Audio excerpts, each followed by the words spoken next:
Lebanon menuding Israel dan sekutu utamanya Amerika Serikat dalang dibalik serangan cyber besar-besaran di Beirut.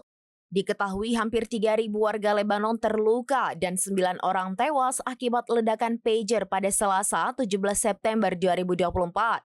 Hizbullah mengutuk keras serangan itu dan berjanji akan menghukum Israel seberat-beratnya. Sementara itu Amerika Serikat membantah terlibat dalam serangan yang diduga dilakukan Israel itu.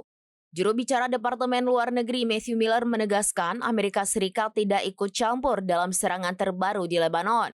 Miller mengklaim Amerika Serikat tidak mengetahui insiden itu sebelumnya.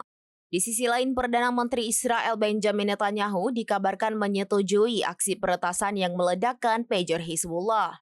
Mengutip Tribunnews.com pada Rabu 18 September 2024, Iran pun turut bereaksi atas serangan baru Israel itu. Juru bicara Kementerian Luar Negeri Iran, Nasser Kanani, mengutuk keras serangan yang menargetkan ribuan warga Lebanon. Ia menuding serangan ini sebagai kelanjutan dari operasi gabungan rezim dan agen bayaran mereka. Diplomat senior Iran itu menegaskan tindakan Israel layak mendapat penuntutan, pengadilan, dan hukum pidana internasional.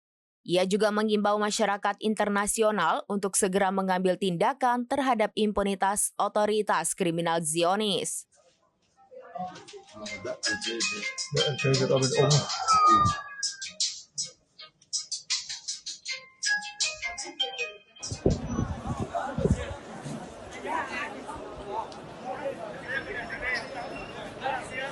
Download Tribun X sekarang, menghadirkan lokal menjadi Indonesia.